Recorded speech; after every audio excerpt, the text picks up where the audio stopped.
വൈറ്റ്മാർ ഫ്രാഞ്ചൈസിയായ മൈക്രോ കോർപ്പസും പബ്ലിക് കേരളയും ഫിഫ വേൾഡ് കപ്പ് 2018 ഭാഗമായി നടത്തിയ ഓപ്പൺ പെനാൽറ്റി കോൺടെസ്റ്റ് ശ്രദ്ധേയമായി. കാസർഗോഡ് പുതിയ ബസ് സ്റ്റാൻഡ് പരിസരത്തായിരുന്നു പെനാൽറ്റി കോൺടെസ്റ്റ് സംഘടിപ്പിച്ചത്.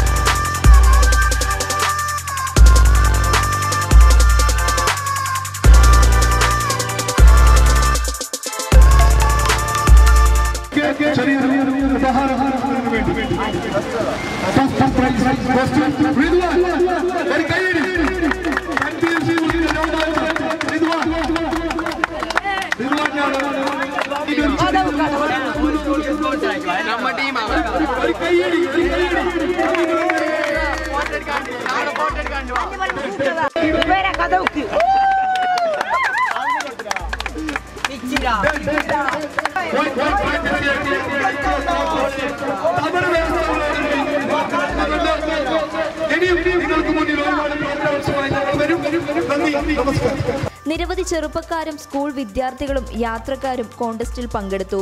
മൈക്രോ കോർപ്പസിന്റെ തവണ വ്യവസ്ഥ EMI പ്ലാനുകൾ ശ്രദ്ധയാകർഷിച്ചു. ഒപ്പം മഴയത്തും കോൺടെസ്റ്റ് തുടർന്നു. നിരവധി പേർ പങ്കെടുത്ത മത്സരം ഘട്ടങ്ങളായി തരംതിരിച്ചാണ് വിജയികളെ തിരഞ്ഞെടുത്തത്. വിജയികൾക്ക് മൈക്രോ കോർപ്പസിന്റെ ഉപഹാരങ്ങളും നൽകി. പബ്ലിക് കേരള.